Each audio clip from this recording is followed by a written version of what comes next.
ओम शांति। आज बाबा की 27 तारीख की मुरली है। शिव बाबा हम आत्माओं को पावन बनाते हैं, पावन बनने के लिए ज्ञान सुनाते हैं और हमें बहुत ऊंचा लक्ष्य देते हैं कि आपको भी ऐसा देवता समान, देवी समान बनना है। ज्ञान सुनते सुनते बच्चे भी अपने लिए ये लक्ष्य अपना लेते हैं कि हाँ, हम तो श्री लक्ष्मी बनेंगे, श्री नारायण बनेंगे। तो बाबा कहे बच्चे आपके मुख में गुलाब। लक्ष्य ऊंचा रखना ये तो बहुत अच्छी बात है, लेकिन जैसे लक्ष्य ऊंचा रखते हैं ऐसे ही हमें अपने आप में लक्षण को भी धारण करना है। ऐसे ही हमारा आपसी व्यवहार भी होना चाहिए। तो उसके लिए बाबा समझाते हैं बच्चे, एक है ज्ञान समझना कि दुनिया का परिवर्तन हो करके एक बहुत सुंदर सुख की दुनिया आने वाली है, ये निश्चित है।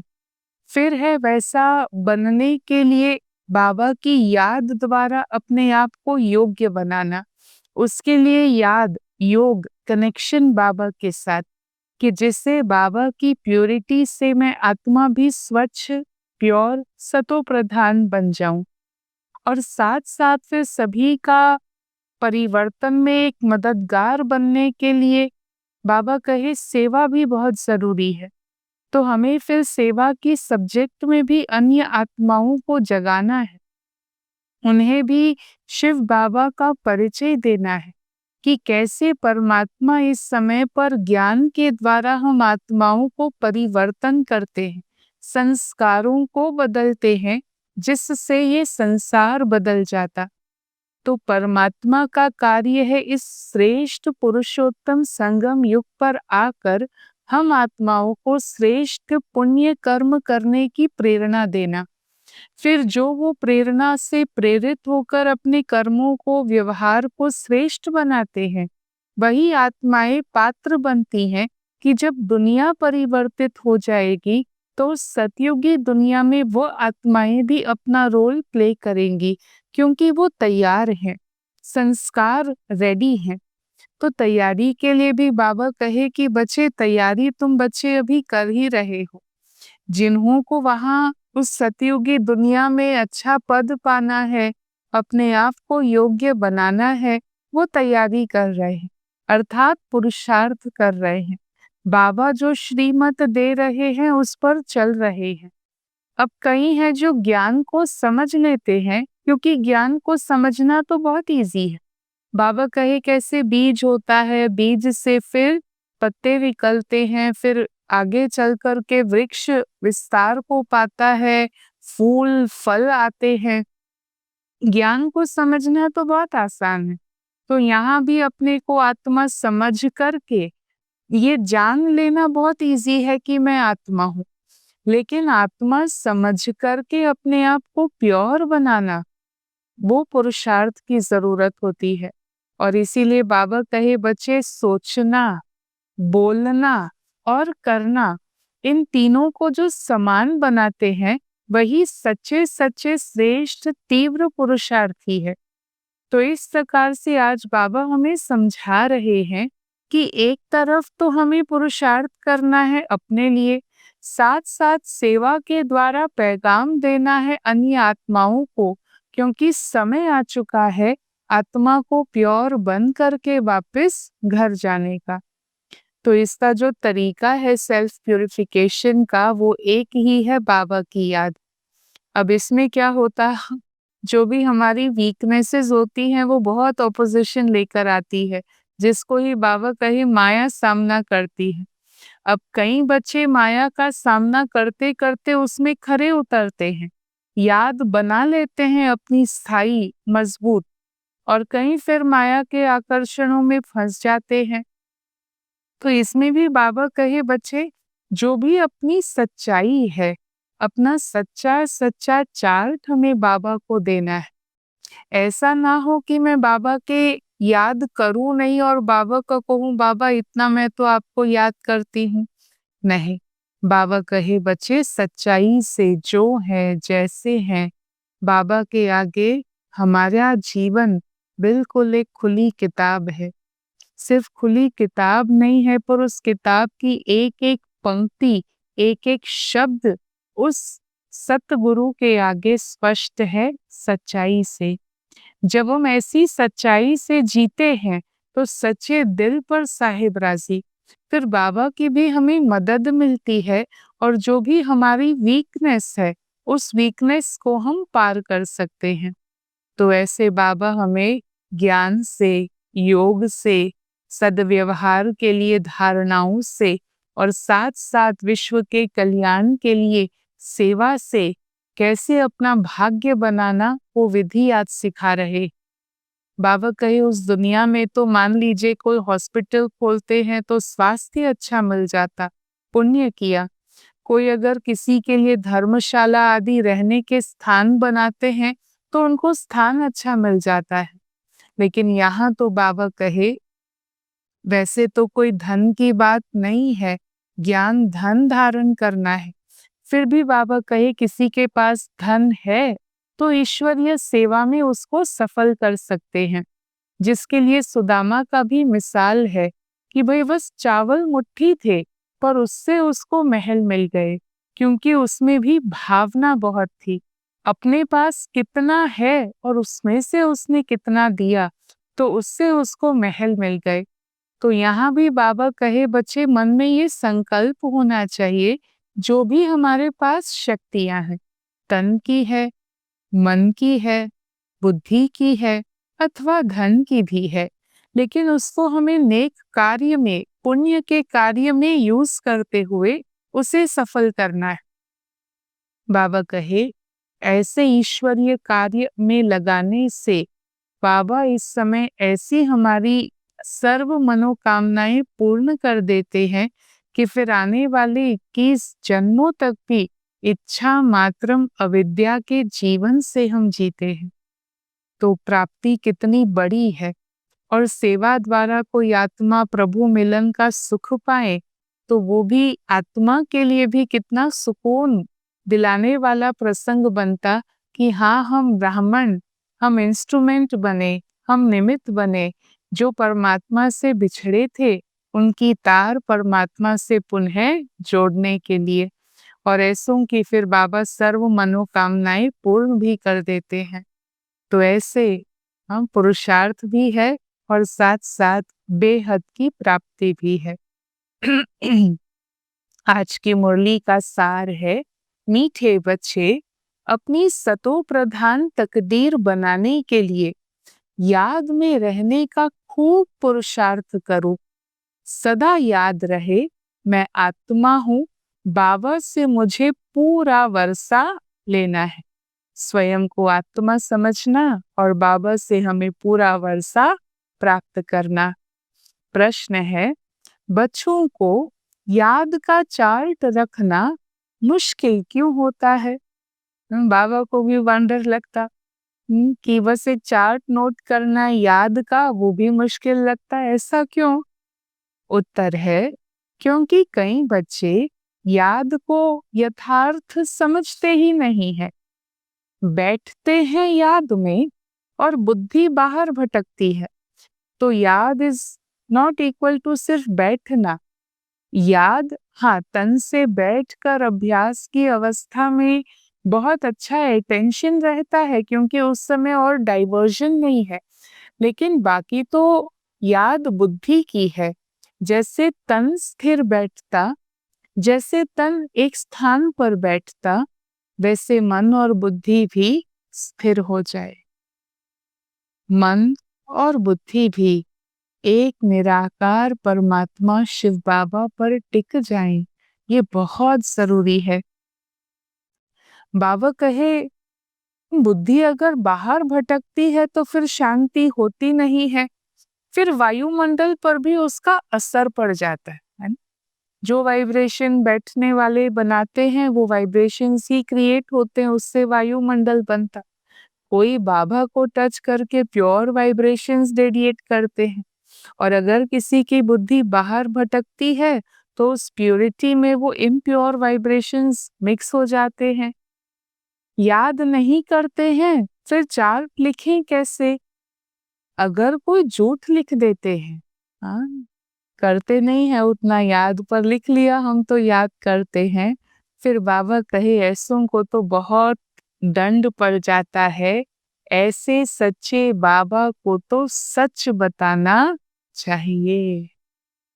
सच्चाई बहुत अच्छा गुण है और धारण करने में बहुत ईज़ी भी है।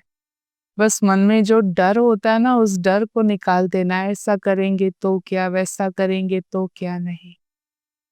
वैसा करेंगे नहीं जानबूझ के कि जो छिपाना पड़े, और अगर कोई ऐसी बात बन गई प्रसंगवश, परिस्थितिवश, संस्कारवश, उसको फिर हम छिपाएंगे नहीं।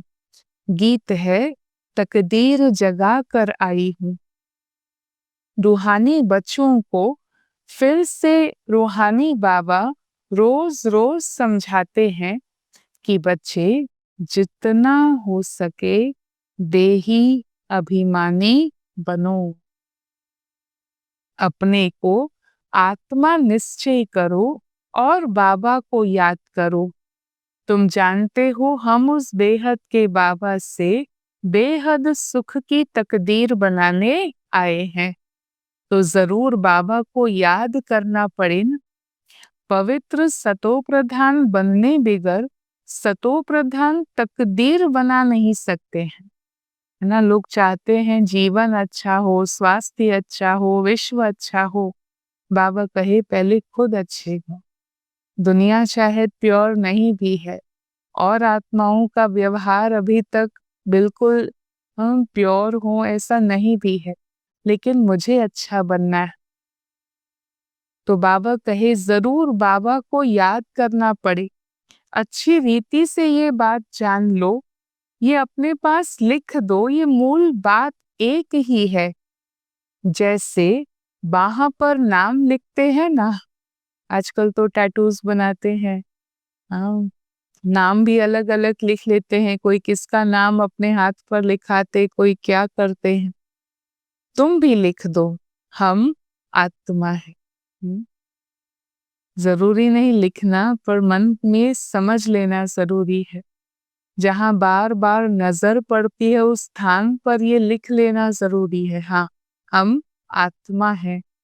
बेहद के बाबा से हम वर्षा ले रहे हैं, क्योंकि माया भुला देती है ना, इसीलिए लिखा हुआ भी है, तो फिर घड़ी घड़ी याद रहेगी। ये तो केवल एक युक्ति है, लिखने से याद नहीं बनती, लिखा हुआ पढ़ने से भी याद नहीं बनती, पर युक्ति है।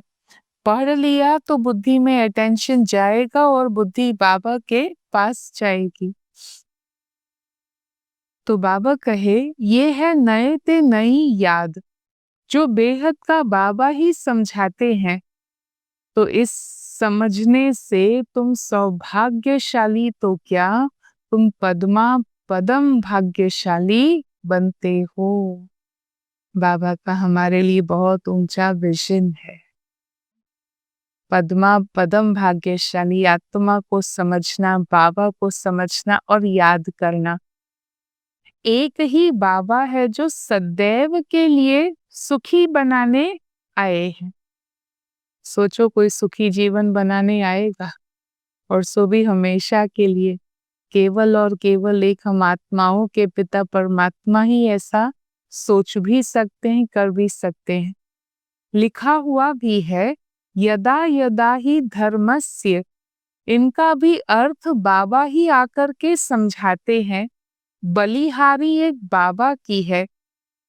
तुम जानते हो बाबा आते हैं जरूर, उनके आगमन की ही शिव जयंती मनाते हैं। सतयुगी आदि सनातन देवी देवता धर्म की स्थापना वही करते हैं। तो ये हार जीत की कहानी भी सारे भारत की है। देश सतोप्रधान, भूमि सतोप्रधान, रहवासी सतोप्रधान, और वहां से जो यात्रा शुरू हुई आज देखो क्या है। हाँ, उसको तो शायद वर्णन की या डिस्क्रिप्शन की कोई आवश्यकता नहीं है। भारत में ही डबल सिरताज और सिंगल ताज वाले राजाएं बनते हैं, और जो भी बड़े बड़े बादशाह होकर गए हैं, तो किसी पर भी लाइट का ताज नहीं होता सिवाय देवी देवताओं के, क्योंकि वो प्योर हैं सोल्स। देवताओं तो फिर भी स्वर्ग के मालिक थे ना। अभी शिव बाबा को कहा जाता है परम पिता पतित पावन। इनको लाइट कहाँ देंगे? लाइट तब दें जबकि बिना लाइट वाला भी हो, पतित भी हो। ब्रह्मा बाबा की बात है। बाबा कहे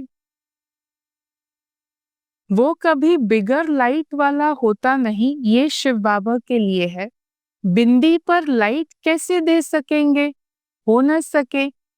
दिन प्रतिदिन तुमको बहुत गुह्य गुह्य बातें समझाते रहते हैं, जो जितना बुद्धि में बिठा सकें।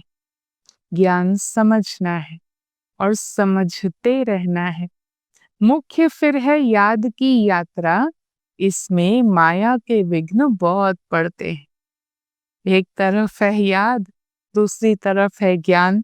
बाबा कहे याद में बहुत माया के विघ्न पड़ते हैं। भल कोई याद के चार्ट में 50-60% भी लिखते हैं, परंतु समझते नहीं है कि यथार्थ याद की यात्रा किसको कहा जाता है। समझना कितना इम्पोर्टेंट है। केवल बैठ जाऊं नहीं, केवल एक सामने देखता रहूं नहीं। बहुत महीन है। बहुत हैं जो याद में न रहने से फिर विघ्न भी डालते हैं, क्योंकि नेचुरल है ना, खुद में वो ताकत नहीं, तो फिर वो उनके जो कर्म है वो औरों को विघ्न रूप भी हो सकते हैं। बुद्धि फिर सारा दिन बाहर भटकती रहती है। सोचो, अगर एक की याद नहीं तो फिर बुद्धि यहाँ वहाँ भिन्न भिन्न स्थानों पर भटकती है। सो यहाँ थोड़ी ही शांत हो जाएगी अचानक। हम बस अभी तक तो शांत अशांति में थे, अब आए अब शांत हो गए, ऐसे तो हो नहीं सकता अचानक से। तो बाबा कहे बुद्धि बाहर भटकती है, शांत थोड़ी रह सकते हैं, फिर याद का चार्ट भी रखते नहीं, और उसमें भी अगर झूठा लिखा तो और ही दंड पड़ जाता है। बहुत बच्चे भूले करते हैं, छिपाते हैं, सच बताते नहीं है। बाबा कहें और फिर भी सच न बताएं तो कितना दोष हो जाए। कितना भी बुरा काम किया होगा तो भी सच बताने में लज्जा आएगी। इसीलिए कर्म से पहले ही संभलना बहुत जरूरी है। बाद में नहीं तो फिर पश्चाताप बहुत मुश्किल होता। अक्सर करके सब फिर झूठ ही बोलते हैं। छिपाना होता है गलती को, कैसे छिपाएंगे, फिर झूठ बोल देते हैं। झूठी माया, झूठी काया, झूठा सब संसार, एकदम देह अभिमान में आ जाते हैं। सच सुनाना तो अच्छा ही है और भी सीखेंगे। यहाँ सच बताना है।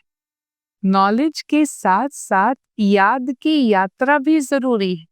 देखे ज्ञान से समझना, दूसरा है याद, क्योंकि याद की यात्रा से ही अपना और विश्व का कल्याण होना है। नॉलेज समझाने के लिए बहुत सहज है, याद में मेहनत है। बाकी तो बीज से झाड़ कैसे निकलता वो तो सभी को ही मालूम रहता है। बुद्धि में 84 का चक्र है। बीज और झाड़ की नॉलेज होगी ना।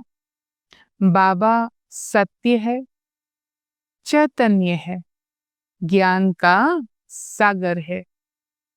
उनमें नॉलेज है समझाने के लिए, तो ये है बिल्कुल अनकॉमन बात। सोचेंगे ज्योतिर्स्वरूप निराकार ज्ञान कैसे देंगे, नॉलेज कैसे रखेंगे,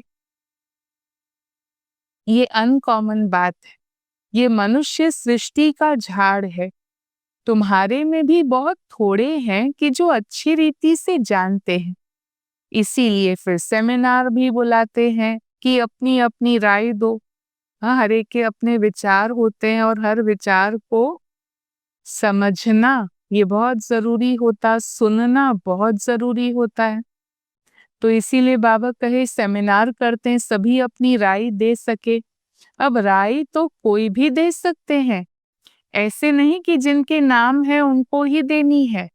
रिस्पॉन्सिबल कोई होते हैं, पर सजेशन हर कोई दे सकता है। दुनिया में ऐसे कितने कितने एग्जाम्पल्स हैं कि एक सिंपल व्यक्ति ने राय दी और वो दूसरों के लिए कितना बड़ा बेनिफिट हो जाता है। अब उसकी राय को सुनना, इम्पोर्टेंस देना जरूरी होता है। भले वो बाय एजुकेशन वो क्वालिफाइड नहीं होंगे, पर प्रैक्टिकल अच्छी राय देते हैं। तो इसीलिए ये ह्यूमिलिटी बहुत इम्पोर्टेंट है कि जब कोई राय दे तो हम उनकी राय को सुने, गिव इट अ ईयर। एक ध्यान से सुनना तो बनता ही है। फिर वो प्रैक्टिकल लगे तो अपनाना, ना लगे तो और उसमें इम्प्रूवमेंट की सजेशन देना, वो और बात है। तो बाबा भी वो बात पक्की करा रहे हैं कि राय कोई भी दे सकते हैं। बाबा कहते हैं कोई भी राय आए तो लिखना चाहिए कि बाबा इस युक्ति से सर्विस बहुत बढ़ सकती है। तो राय कोई भी दे सकते हैं, फिर बाबा देखेंगे किस किस प्रकार की राय दी है। बाबा तो कहते रहते हैं किस युक्ति से हम भारत का कल्याण करें, सबको पैगाम पहुंचा देवे, ये आपस में विचार निकालो। बाबा टॉपिक भी दे रहे हैं।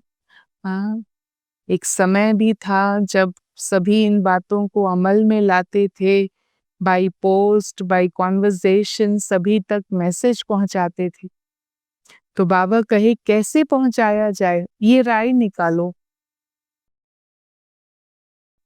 किस युक्ति से हम भारत का कल्याण करें, सबको पैगाम पहुंचावे।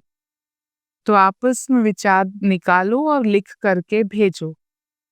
वैसे माया ने सबको सुला दिया है, इसीलिए बाबा रोज रोज आकर हमें जगाते हैं, क्योंकि माया ने सुला दिया है। बाबा आते ही तब हैं कि जब मौत सामने होता है। अभी बाबा कहते हैं सबकी वानप्रस्थ अवस्था है, चाहे पढ़ो या ना पढ़ो, दुनिया को बदलना जरूर है। अब तैयारी करो या ना करो, नई दुनिया जरूर स्थापन होनी। अगर हम अपने आप को उस दुनिया के लिए तैयार करते तो बेनिफिट हमारा है। तो बाबा कहे कि भाई वो दुनिया तो बन रही है, स्थापन हो रही है, और अच्छे अच्छे बच्चे अपनी तैयारी भी कर रहे हैं। सुदामा का भी मिसाल गाया हुआ है ना, चावल मुट्ठी ले आया, जो था जितना था उतना वो लेकर आए। बाबा हमको भी महल मिलने चाहिए, चावल मुट्ठी दे रहा हूं पर बदली में तो महल चाहिए। अब है ही उनके पास चावल मुट्ठी, तो करेंगे भी क्या। बाबा क्लियर कर रहा है, ये पिता और बच्चे का संबंध है ही उतना, तो करेंगे क्या। बाबा ने मम्मा का मिसाल भी बताया है, वो चावल मुट्ठी भी नहीं लेकर आई। मम्मा के लिए कहते, मम्मा जब यज्ञ में आई तो कुछ भी अपने साथ लौकिक से लेकर नहीं आई थी, और फिर देखो कितना ऊंच पद पाया है। अब इसमें पैसे की बात नहीं है, इट्स नॉट अबाउट मनी। हाँ, हमारे संकल्प, हमारी ऊर्जा, हमारा व्यवहार, ये इम्पोर्टेंट होता। याद में रहना है और आप समान बनाना है। अब बाबा की तो कोई फी आदि भी नहीं है। हाँ, पिता ही टीचर हो, फीस कैसे लेगा। समझते हैं हमारे पास पैसे हैं तो क्यों ना यज्ञ में स्वाहा करें। जिसके पास है और सफल करना चाहते हैं वो कर सकते हैं, विनाश तो होना ही है। परिवर्तन दुनिया का अनिवार्य है। फिर उस समय पर तो कोई भी चीज काम में नहीं आएगी, इससे तो सफल कर ले। हर एक मनुष्य कुछ न कुछ दान पुण्य आदि भी जरूर करते हैं। अब वो हो जाता कि पाप आत्माएं हैं और पाप आत्माओं को ही दान पुण्य करते हैं, फिर भी अल्पकाल के लिए उसका फल मिल जाता है। समझो कोई यूनिवर्सिटी कॉलेज आदि बनाते हैं, उनके पास पैसे हैं, धर्मशाला बनाते हैं तो उनको मकान आदि अच्छा मिल जाएगा, परंतु शरीर को तो बीमारी हो सकती है ना। अब समझो किसी ने हॉस्पिटल बनाई होगी तो करके तंदुरुस्ती भी अच्छी होगी, परंतु उनसे सब कामनाएं सिद्ध नहीं होती हैं। यहाँ तो बेहद के बाबा द्वारा तुम्हारी सब कामनाएं पूरी हो जाती है। हम बाबा हमको बिल्कुल संपन्न, बाबा कहे एक भी कामना बाकी नहीं रहती, ऐसा बाबा मिला है। कहाँ ले जाता? अमर लोक में। वहां अमर लोक में मरने का अक्षर नहीं होता, शरीर छोड़ना, लेकिन ये शब्द जिसमें दुख की वाइब्रेशन हो वो नहीं होता। यहाँ तो बैठे बैठे अचानक शरीर छोड़ देते हैं। इसको मृत्यु लोक और उसको अमर लोक कहा जाता। वहां पर मरना, ये जो मौत शब्द है दुख का, वो होता नहीं है। अब यहाँ तो देखो कैसे बैठे बैठे भी शरीर छोड़ देते हैं। कहाँ अमर लोक और हम कहाँ आकर के मृत्यु लोक में पहुंचे। तो बाबा कहे वहां पर एक पुराना शरीर छोड़कर फिर बालक बन जाते हैं, रोग होता नहीं। कितना फायदा है स्वास्थ्य शरीर का, बिल्कुल सतो प्रधान, रोग ही नहीं होता। तो ऐसे श्री श्री शिव बाबा की श्रीमत पर तुम एवर हेल्दी बनते हो, ऐसी दुनिया में जाने वाले। तो फिर ऐसे रूहानी सेंटर्स भी कितने खुलने चाहिए। समय था उंगलियों पर गिन सके उतने सेंटर्स थे। और बाबा का सोच जो है ना बहुत बहुत दूरांदेशी थे। बाबा समझाते हैं बच्चे, एक तो याद की यात्रा में रहो, कोई भी विकर्म नहीं करो और सर्विस की युक्तियां निकालो। बच्चे कहते हैं बाबा हम तो लक्ष्मी नारायण जैसा बनेंगे। तो बाबा भी कहते तुम्हारे मुख में गुलाब। बहुत अच्छा, बाबा बनाने आए और बच्चे ठान ले हम बनेंगे, तो बाबा कहे बहुत अच्छी बात है, लेकिन इसके लिए फिर मेहनत भी करनी है। हाँ, सिर्फ लक्ष्य रख लेने से नहीं होता, मेहनत करनी है। ऊंच पद पाना है तो आप समान बनाने की सेवा भी करो। तुम एक दिन देखेंगे कि एक एक पंडा अपने साथ 100-200 यात्री भी लाएंगे। आगे चल देखते रहेंगे। पहले से ही तो बाबा कहेंगे नहीं ना, ड्रामा है, बाबा उसको अनफोल्ड होने देते। जो होगा होता रहेगा, सो देखते रहेंगे। ये बेहद का ड्रामा है। तुम्हारा भी मुख्य पार्ट है जो तुम पुरानी दुनिया को नई बनाते हो इस पुरुषोत्तम संगम युग पर। तो बाबा कहे ये कई मनुष्य समझते हैं यही दुनिया स्वर्ग है, क्योंकि यहाँ धन है, बड़े बड़े महल है, बिजली है, यही स्वर्ग है। पर बच्चे ये सब है माया का पौंप, संभलना है, माया के पौंप से अपने आप को बचाना है।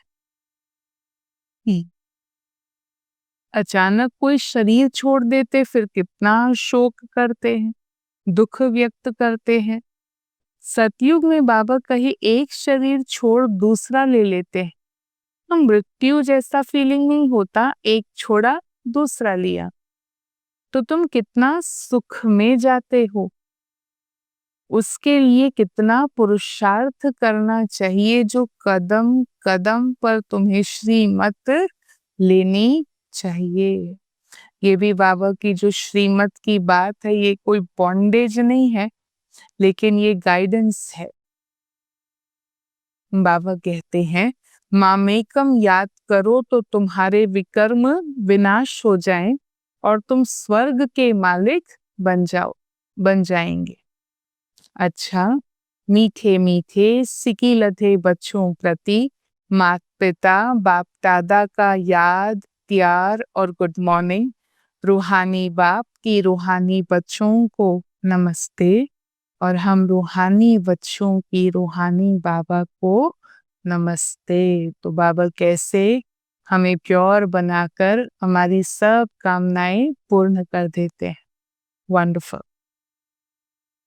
वरदान है, एक बाबा दूसरा न कोई, इस दृढ़ संकल्प द्वारा अविनाशी अमर भव। एक बाबा दूसरा न कोई। जो बच्चे दृढ़ संकल्प करते हैं कि एक बाबा दूसरा न कोई, उनकी स्थिति स्वतः और सहज एक रस हो जाती। इसी दृढ़ संकल्प से सर्व संबंधों की अविनाशी तार जुड़ जाती और उन्हें सदा अविनाशी भव, अमर भव का वरदान मिल जाता। तो बाबा इंस्पायर कर रहे, अविनाशी भव, अमर भव। दृढ़ संकल्प करने से पुरुषार्थ में भी विशेष रूप से लिफ्ट मिलती है।